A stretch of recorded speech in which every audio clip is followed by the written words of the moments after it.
मित्रांनो, माझ्या speak English with Ganesh या चॅनलमध्ये सर्वांचं स्वागत करतो। आज एक मी अत्यंत महत्त्वाची व्हिडिओ तुमच्यासमोर घेऊन येत आहे।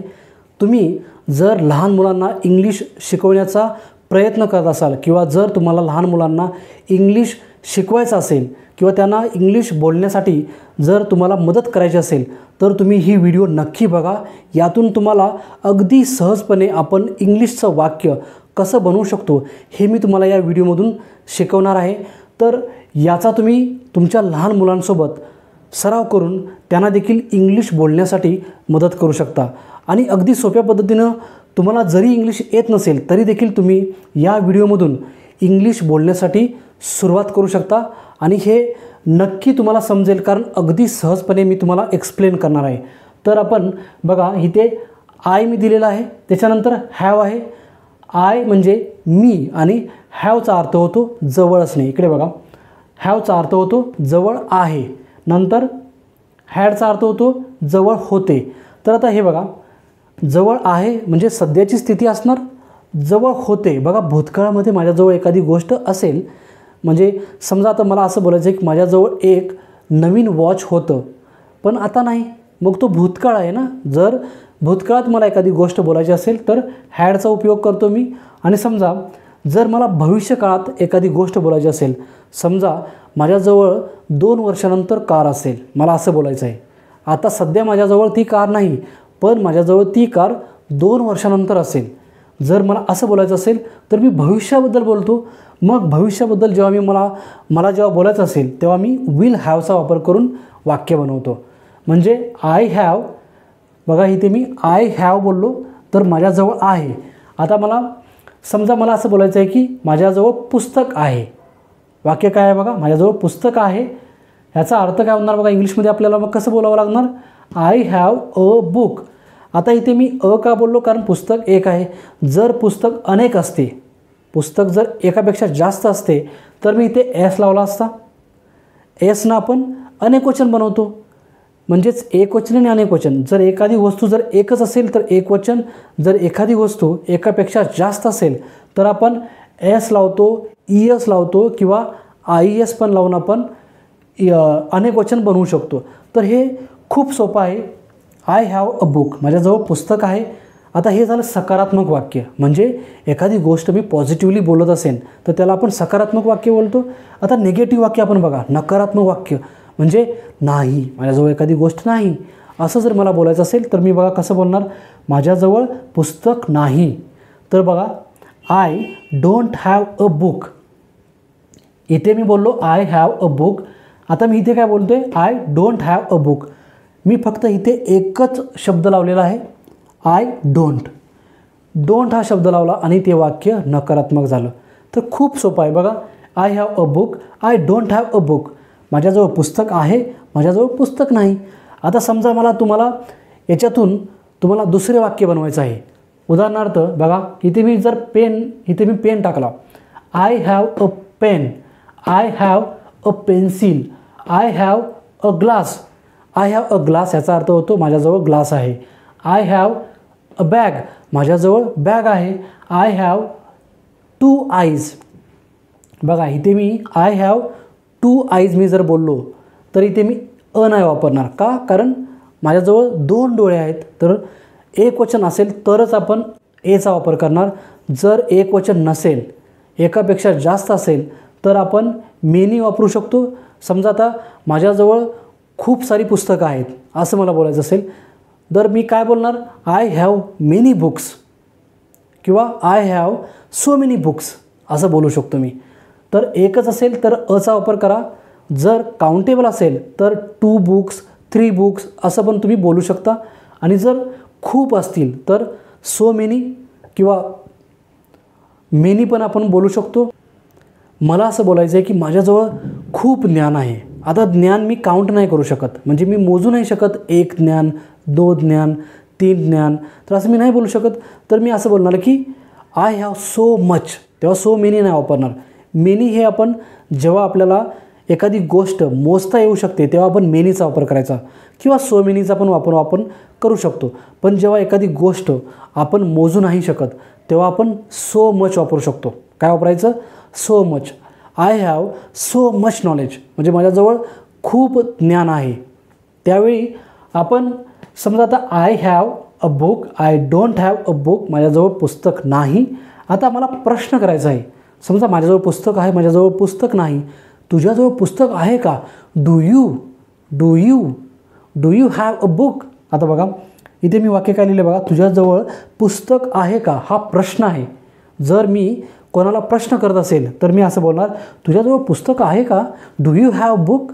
आता आपण या बुकच्या ऐवजी तुम्ही दुसरा शब्द घालून तुम्ही दुसरं वाक्य बनवू शकता. म्हणजे आता इथे मी समजा दुसरा शब्द वापरला, do you have pencil? Do you have glass? तुझ्याजवळ ग्लास आहे का? Do you have bag? तुझ्याजवळ बॅग आहे का? Do you have eyes? तुझ्याजवळ डोळे आहेत का? Do you have chair? तुझ्याजवळ चेअर आहे का? डू यू हॅव मनी? तुझ्याजवळ पैसे आहेत का? तर आपण असं एखादा प्रश्न बनवू शकतो या वाक्यातून. सो बघा इथे आपण 3 टाईपचे सेंटेन्स बघितले. एकदम सोप्या पद्धतीनं आपण त्यांचा वापर कसा करू शकतो हे देखील मी तुम्हाला समजावून सांगितलं. तर आय आणि हॅव या 2 शब्दातून आपण वाक्य बनवू शकतो, हे आपण या व्हिडिओमध्ये आज शिकलो. अगदी सोप्या पद्धतीनं तुम्ही लहान मुलांसोबत असे वाक्य बोलून इंग्रजी बोलण्याचा सराव करू शकता. हे बघा लहान मुलांचं जे वय असतं ते शिकण्याचं, सवरण्याचं किंवा घडण्याचं वय असतं. जेवढ्या लहान वयामध्ये तुम्ही या गोष्टी त्यांच्याशी बोलून त्यांच्याबरोबर सराव जर केला तर नक्की त्यांच्या ते मनामध्ये एकदम अंतःकरणामध्ये इंग्लिश जाऊन एकदम कायमस्वरूपी बसतं. त्यामुळे जर मुले लहान असतील तर त्याचा तुम्ही फायदा घ्या. जर ते मूल 7वी, 8वी, 9वी या वर्गामध्ये गेलं तर त्यांना इंग्लिश शिकवणं थोडंफार लेंदी होऊ शकतं किंवा थोडा जास्त वेळ लागू शकतो as compare to the kid who is of 7, 8 years or 5, 6, 7 we can say. तर 4, 5, 6 वर्षापर्यंत जर मुलाचं वय असेल किंवा अप टू 7 years तुम्ही लहान मुलांना एकदम इझिली इंग्लिश बोलायला शिकवू शकता आणि असे छोटे छोटे वाक्य त्यांच्या मनामध्ये एकदम तुम्ही कोरून ठेवू शकता. तर असे मी खूप सारे छोटे छोटे सेंटेन्सेस तुमच्यासमोर घेऊन येणार आहे. माझ्या खूप सारे असे व्हिडिओ होणार आहेत पुढे. तर जर तुम्ही हा चॅनल सबस्क्राईब केला नसेल तर हा चॅनल सबस्क्राईब करा, जेणेकरून तुम्हाला या सर्व महत्त्वाचे व्हिडिओ तुम्हाला एका चॅनलमध्ये उपलब्ध करून देईन मी आणि तुम्हाला तुमच्या मुलांना इंग्लिश शिकवण्यासाठी या गोष्टींचा खूप तुम्हाला आधार होणार आहे. तर हे झालं I have, I don't have आणि डू यू हॅव. आता समजा आता मला हे झालं, तर हे वर्तमान काळ आहे. तर वर्तमान काळामध्ये आपण एखादी गोष्ट माझ्याजवळ आहे, माझ्याजवळ नाही किंवा माझ्याजवळ, तुझ्याजवळ आहे का? तर आपण हे वाक्य वर्तमान काळामध्ये आपण बघितलं. आता आपण भूतकाळामध्ये कसं बनवणार हे आपण बघूया. बघा हॅवचा अर्थ जवळ आहे किंवा असणे असा होतो. आता हॅडचा अर्थ काय होतो बघा, जवळ होते. आता हे भूतकाळामध्ये समजा मला असं बोलायचं आहे की माझ्याजवळ एक मोबाईल होता. I had a mobile. माझ्याजवळ पुस्तक होते. I had a book. आपण हॅडचा वापर करून आपण इंग्रजीमध्ये मुलांना बोलायला सुरुवात करू शकतो. मुलांशी आपण छोट्या छोट्या सेंटेन्सने वाक्यांची रचना करून त्यांच्यासोबत आपण सराव करायला चालू करू शकतो. तर बघा आपण हॅडचा वापर करून कसं बोलू शकतो. हॅडचा अर्थ होतो जवळ होते. आता उदाहरणार्थ मला असं बोलायचं असेल की माझ्याजवळ एक मोबाईल होता, तर मी कसं बोलणार मग, आय हॅड अ मोबाईल. माझ्याजवळ एक घड्याळ होतं. I had a watch. माझ्याजवळ एक पुस्तक होतं. I had a book. माझ्याजवळ एक पेन होता. I had a pen. बघा हॅडचा वापर करून आपण भूतकाळ देखील वाक्य बनवू शकतो. वर्तमान काळामध्ये जर तुम्हाला वाक्य बनवायचं असेल तर हॅवचा वापर करा. भूतकाळामध्ये जर तुम्हाला वाक्य बनवायचं असेल तर हॅडचा वापर करा. आणि त्यानंतर समजा तुम्हाला भविष्यकाळामध्ये म्हणजे पुढे माझ्याजवळ एखादी गोष्ट असेल, जर तुम्हाला असं बोलायचं असेल तर तुम्ही विल हॅवचा वापर करू शकता. म्हणजेच आयसोबत तुम्हाला विल हॅवचा वापर करावा लागणार. आणि त्यानंतर मग तुम्हाला नेहमीचं बुक तिथे वापरा किंवा तुम्ही पेन्सिल वापरू शकता, ग्लास वापरू शकता, बॅग वापरू शकता किंवा तुम्हाला कोणतीही गोष्ट जी बोलायची आहे ते तुम्ही इथे वापरून तुम्ही त्या प्रकारे सेंटेन्स बनवू शकता। तर आता आपण इथे भविष्यकाळामध्ये कसं बोलू शकतो हे बघून घेऊया। आता विल हॅवचा वापर करायचा आहे आपल्याला। I will have a car. माझ्याजवळ सध्या कार नाही, पण माझ्याजवळ भविष्यामध्ये कार असेल। I will have a car.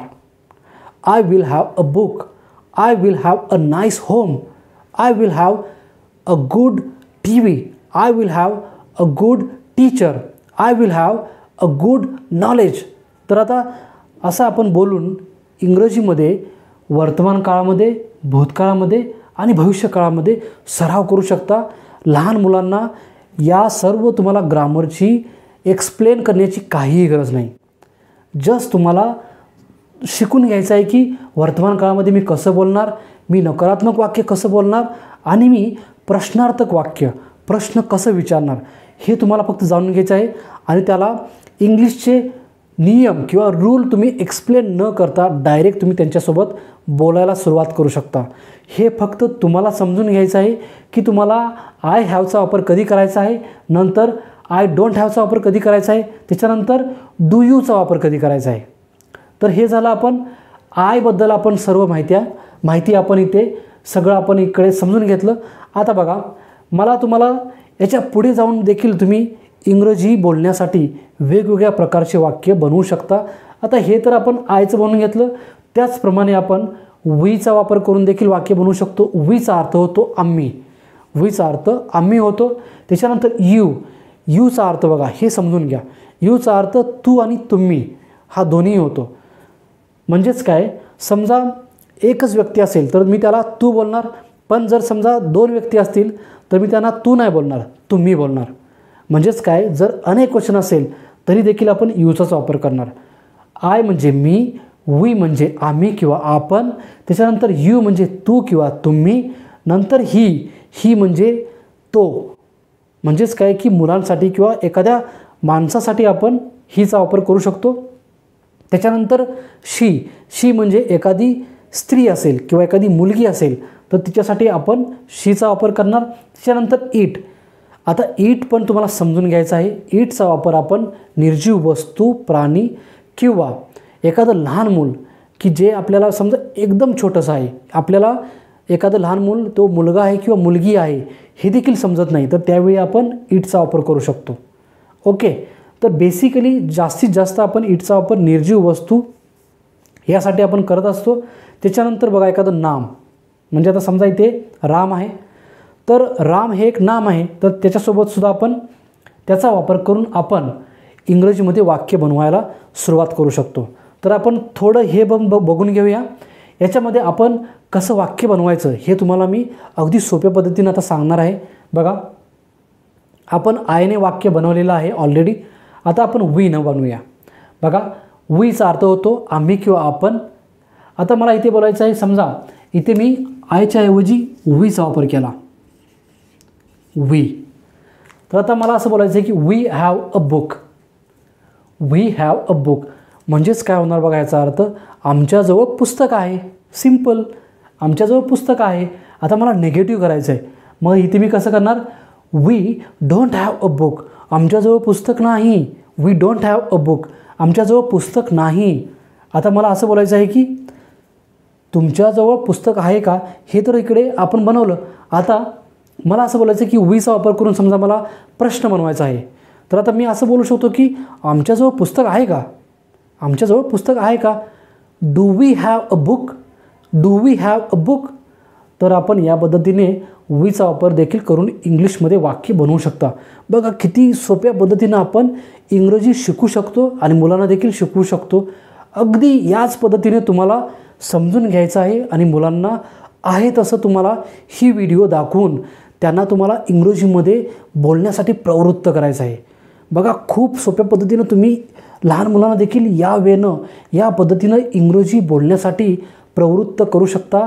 त्यांना देखील तुम्ही एका शिक्षकासारखं इंग्रजी आपण शिकवू शकतो। खूप सोपं आहे, खूप इझी आहे।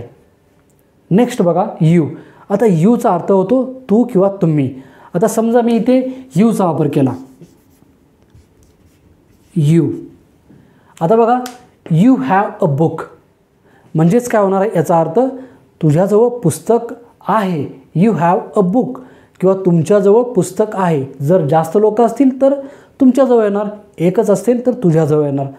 तर यूचा अर्थ होईल तू किंवा तुम्ही. आय हॅव अ बुक, तसंच you have a book, you don't have a book, तुझ्याजवळ पुस्तक नाही. You don't have a book, तुझ्याजवळ पुस्तक नाही. आता मला असं बोलायचं आहे की आता तुझ्याजवळ पुस्तक आहे का, हे वाक्य आपण ऑलरेडी इथे बनवलेलं आहे. ओके, तर आता आपण त्याच्यानंतर नेक्स्ट करता घेऊया. इथे या सर्वांना आपण काय बोलतो, सब्जेक्ट. आता सब्जेक्ट म्हणजे काय थोडक्यात जाणून घ्या. जर तुम्हाला थोडं डिटेलमध्ये अजून जाणून घ्यायचं असेल तर तुम्ही माझी अगोदरचे व्हिडिओज बघू शकता, त्यातून तुम्हाला एकदम समजू शकतं. पण इथे देखील मी तुम्हाला हे समजून सांगणार आहे. बघा, वाक्यामध्ये जो कर्ता जो असतो किंवा त्याला आपण इंग्लिशमध्ये सब्जेक्ट बोलतो, तो वाक्य चालवतो. वाक्य चालवणे म्हणजे काय, तो वाक्यामध्ये ना कार्य करण्याचं काम करतो. म्हणजे समजा आता मला असं बोलायचं आहे की राम शाळेला जात आहे, तर या वाक्यामध्ये कोण कार्य करत आहे, राम. कोणतं कार्य आहे, जाण्याची क्रिया आहे, आणि कुठे जात आहे, तो शाळेला जात आहे. तर वाक्यामध्ये जो कार्य करतो किंवा वाक्याला जो चालवतो ना, तो सब्जेक्ट असतो. मग आता सब्जेक्ट किती आहे तर बघा, हे I, we, you, he, she, it, आणि त्याच्यानंतर एखाद्या व्यक्तीचं, एखाद्या जागेचं किंवा एखाद्या ठिकाणाचं नाव, कोणतंही नाव. ठीक आहे, तर या सर्वांना आपण सब्जेक्ट बोलतो. तर आता आपल्याला समजा यूचा वापर आपण समजून घेतला. आता ही, आता मला हीचा वापर करायचा आहे. समजा हीचा वापर करायचा आहे, तर ही नंतर मी हॅज नाही वापरणार. बघा, इथे थोडासा चेंज आहे, तुम्हाला लक्षात ठेवायचं आहे. फक्त टोटल 1 2 3 4 5 6 7 हे जे आपले सब्जेक्ट आहेत, या सब्जेक्टमध्ये आपण वर्तमान काळ बघत आहे. म्हणजे सध्या माझ्याजवळ आहे, किंवा तुझ्याजवळ आहे, किंवा आमच्याजवळ आहे, किंवा त्याच्याजवळ आहे. मला ह्या पद्धतीनं मला वाक्य बनवायचे आहेत. तर आता मी इथं हीचा वापर करत असताना मला ही हॅव कधीही नाही बोलायचं, तर आपल्याला ही नंतर हॅज बोलायचं आहे. हॅजचा अर्थ देखील आपल्या जवळ आहे असाच होतो. हॅजचा अर्थ देखील जवळ आहे असाच होणार. तर आता मला ही नंतर मी काय वापर करणार, has. He has a book, he has a book, त्याच्याजवळ पुस्तक आहे. ही हॅज अ बुक, त्याच्याजवळ पुस्तक आहे. आता त्याच्यानंतर बघा, नेगेटिव्ह नकारात्मक वाक्य आपण कसं बोलणार. आपण इथे बघा, आता इथे मला समजा बोलायचं आहे की ही हॅज नो बुक. बघा, पॉझिटिव्ह वाक्य, सकारात्मक वाक्य होतं ही हॅज अ बुक. त्याचं नेगेटिव्ह किंवा नकारात्मक वाक्य आपण कसं करू शकतो, he has no book, he has no book. अजून एक दुसऱ्या पद्धतीने देखील आपण बनवू शकतो. ही डझंट किंवा does not have a book. Okay, तर तुम्ही I have a book, we have a book, you have a book. आता आपण ही हॅज अ बुक, हे झालं ही हॅज अ बुक, हे सकारात्मक वाक्य. नेगेटिव्ह वाक्य आपण कसं बनवू शकतो बघा, दोन पद्धतीनं आपण नेगेटिव्ह वाक्य बनवू शकतो. एक तर आहे ही हॅज नो बुक असं आपण बोलू शकतो, किंवा ही डझंट हॅव अ बुक असं देखील आपण बोलू शकतो. आता तुम्हाला इथे डज का आला, डोंट का नाही आला, हे तुम्हाला हळूहळू समजेल. फक्त तुम्हाला हे स्ट्रक्चर लक्षात ठेवा आणि याच पद्धतीने तुम्हाला इंग्लिश मुलांसोबत बोलायचं आहे. त्यांना तुम्हाला नियम एक्सप्लेन करायची गरज नाही लागणार. तुम्हाला जस्ट हे वाक्य बोलायचं आहे, आणि तुम्ही खूप सारे या वाक्यांचा जर सराव केलात तर तुम्हाला ग्रामर देखील शिकायची गरज अजिबात नाही भासणार. फक्त हे सर्व तुमच्या सरावावरती अवलंबून आहे. एक वाक्य किंवा मी जेवढे वाक्य इथे घेईन त्या वाक्यातून तुम्ही पुढे इंग्रजीमध्ये वेगवेगळ्या प्रकारचे वाक्य बनवायचे आहेत, आणि त्या पद्धतीने तुम्ही मुलांसोबत सराव करायचा आहे. आणि या सरावातूनच तुम्हाला इंग्लिश हळूहळू समजेल, इंग्लिश तुम्हाला हळूहळू बोलता येऊ शकेल. बघा, he has no book, he doesn't have किंवा he does not have a book, हे झालं नेगेटिव्ह. आता इथे मला समजा प्रश्न करायचा आहे, त्याच्याजवळ पुस्तक आहे का. तर आता मी कसं बोलणार बघा, इथे does he have a book असं बोलणार. Does he have a book म्हणजे त्याच्याजवळ पुस्तक आहे का, हे झाला क्वेश्चन. तर आता ही हॅज बुक म्हणजे त्याच्याजवळ पुस्तक आहे, ही हॅज नो बुक म्हणजे त्याच्याजवळ पुस्तक नाही, ही डझंट हॅव बुक म्हणजे त्याच्याजवळ पुस्तक नाही. आता does he have a book त्याच्याजवळ पुस्तक आहे का, हे झाला क्वेश्चन किंवा प्रश्नार्थक वाक्य. आता आपण हीचा वापर करून आपण वाक्य कसं बनवायचं हे देखील आपण शिकलो. आता शी आणि ही दोन्हीमध्ये काही फरक नाही, फक्त इथे मुलगा होता, इकडे मुलगी असणार. त्यामुळे मला असं बोलायचं आहे की आता इथे समजा मी हीचा वापर न करता मी इथे शी घेतला, मग काय होणार इथे शी हॅज अ बुक तिच्याजवळ पुस्तक आहे. बघा त्याच्यानंतर शी हॅज नो बुक म्हणजे तिच्याजवळ पुस्तक नाही. त्याच्यानंतर शी डझंट हॅव अ बुक तिच्याजवळ पुस्तक नाही.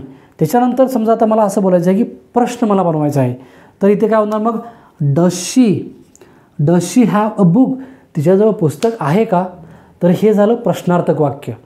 बघा आपण आयचं वाक्य बनवलं, वीचं बनवलं, यूचं बनवलं, हीचं देखील आपण बनवलं, शीचं बनवलं. पण बघा इथे हॅव लागलेला आहे, त्याच्यानंतर वी नंतर हॅव आहे, यू नंतर देखील हॅव आहे, पण ही नंतर हॅज आहे, नंतर शी नंतर देखील हॅजच आहे, त्यानंतर इट. आता इट नंतर देखील आपल्याला हॅज लावायचा असतो. तर तसं देखील आपण इथे इट हॅज ब्ल्यू कलर समजा आता मला असं बोलायचं आहे की त्याचा कलर किंवा त्याला निळा कलर आहे. समजा इथे एखादी वस्तू आहे आणि त्या वस्तूला एखादा निळा कलर दिलेला आहे, तर मी असं बोलणार it has blue colour, it has red colour. आता मला असं बोलायचं आहे की त्या वस्तूला खूप सारे होल आहेत, मला असं बोलायचं असेल तर मी काय बोलणार मग it has so many holes, it has so many holes. कारण होल किंवा एखादी वस्तू असेल तर ती निर्जीव आहे, तर त्यासाठी मी इटचा वापर करणार. आणि इथे आपल्याला काय वापरायचं आहे, हॅजचा वापर करायचा आहे. बघा कन्फ्युजन अजिबात नाही करायचं, आपल्याला आय वी यू यासोबत हॅवचा वापर करायचा आहे. ही शी इट आणि जर कोणतंही नाम एकच असेल तर त्यासोबत देखील आपल्याला हॅजचा वापर करायचा आहे. समजा मी इथे चिल्ड्रन लिहिलं तर तिथे अनेक वचन होणार ते, कारण चिल्ड्रनचा अर्थ होतो मुले, मुले हे अनेक वचन आहे, तर तेव्हा मी इथे मग हॅवचा वापर करणार. त्यामुळे हे तुम्हाला समजून घ्यायचं आहे. हॅजचा वापर ह्या 4 शब्दांसोबत होणार आणि ते समजा अनेक वचन आलं तर तेव्हा आपण हॅवचा वापर करणार. म्हणजे समजा आता मला इथे बोलायचं आहे की राम हॅज अ बुक म्हणजे रामजवळ पुस्तक आहे, Ram doesn't have a book रामजवळ पुस्तक नाही. नंतर आपण असं बोलू शकतो की राम हॅज नो बुक रामजवळ पुस्तक नाही. त्याच्यानंतर आता आपल्याला इथे रामच्या ऐवजी समजा चिल्ड्रन असेल, चिल्ड्रनचा अर्थ होतो मुले, मुले हे अनेक वचन आहे, तर अनेक वचन आपण कसं बनवणार बघा. आता इथे मला चिल्ड्रन घ्यावं लागणार. मग समजा मी इथे चिल्ड्रन घेतलं, चिल्ड्रनचा अर्थ होतो मुले, मुले, तर चिल्ड्रन हॅव येणार, इथे हॅज नाही येणार. चिल्ड्रन हॅव अ बुक म्हणजे मुलांजवळ पुस्तक आहे. तर मी चिल्ड्रन आता इथे चिल्ड्रनचा वापर करून मी हे वाक्य सकारात्मक बनवलं. आता निगेटिव्ह वाक्य आपण कसं बनवू शकतो बघा. मुलांजवळ पुस्तक नाही, children have no book, children have no book, किंवा चिल्ड्रन डोंट हॅव बुक असं देखील आपण बोलू शकतो, children don't have a book. तर इथे आपण नकारात्मक वाक्य बघितलं. आता मला प्रश्नार्थक वाक्य बनवायचं आहे. तर आता प्रश्नार्थक वाक्य काय बोलणार आपण इथे बघा. डू चिल्ड्रन हॅव बुक, बघा इथे मी लिहितो डू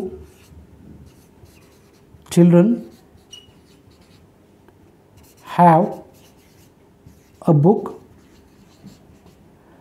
हे देखील वाक्य आपण असं प्रश्नार्थक वाक्य बनवू शकतो.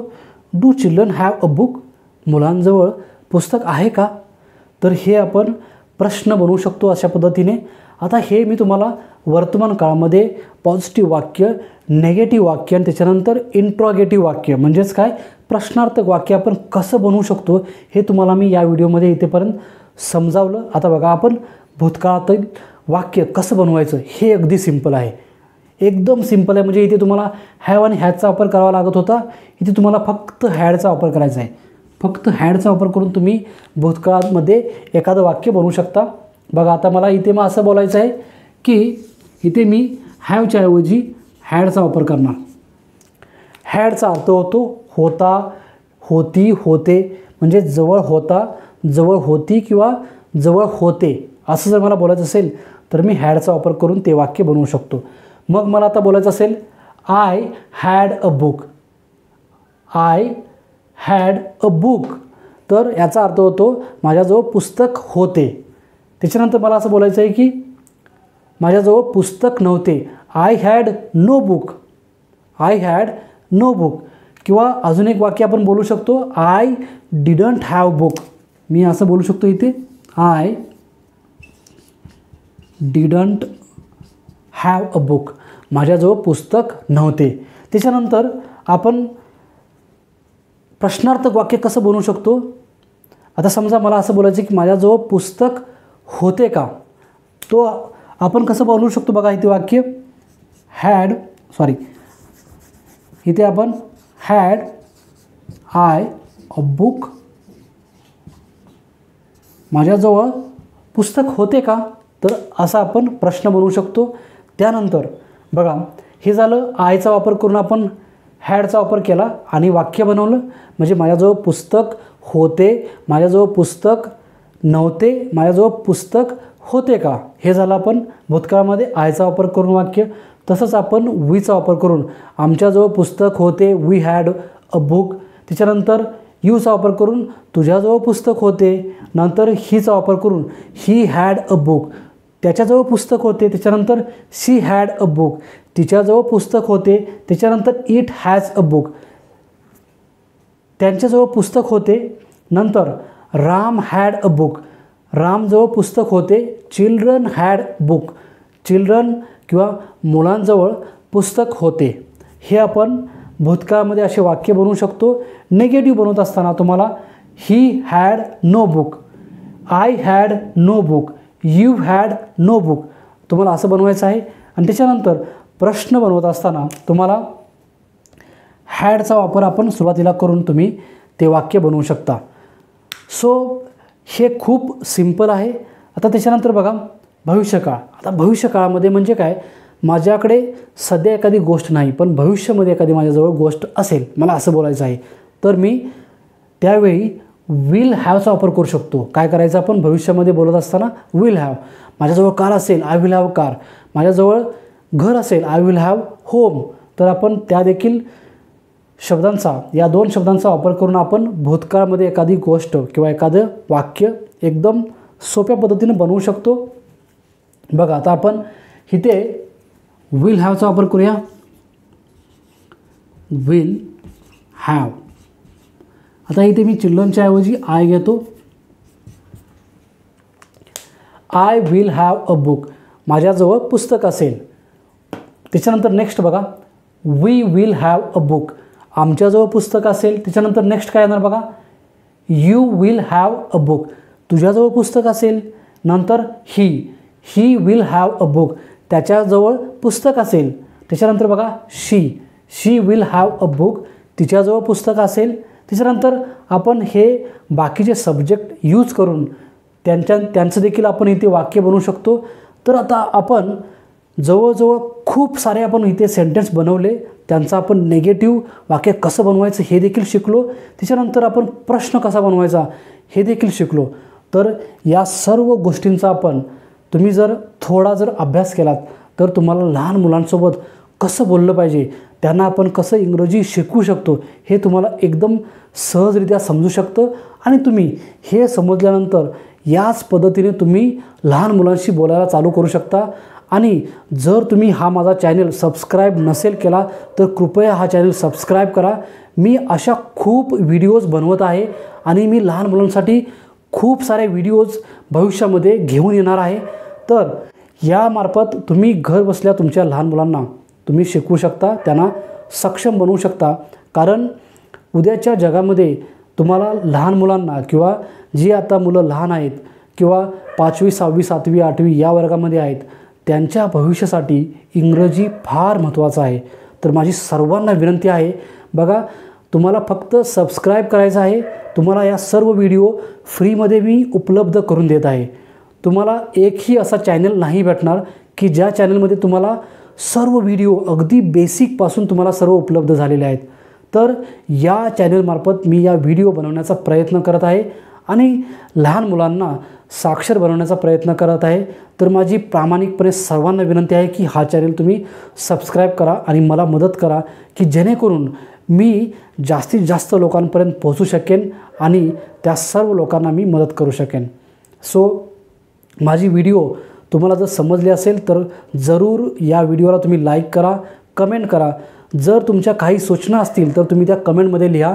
मी नेक्स्ट व्हिडिओमध्ये त्या टॉपिकवरती किंवा त्या प्रकारची माहिती देण्याचा मी नक्की प्रयत्न करीन. तर ही व्हिडिओ आपण इथेच थांबूया आणि त्याच्यानंतर आपण अशा खूप सारे टॉपिक घेतल्यानंतर तुम्हाला देखील इंग्रजी बोलण्यासाठी खूप मदत होऊ शकेल. थँक्यू.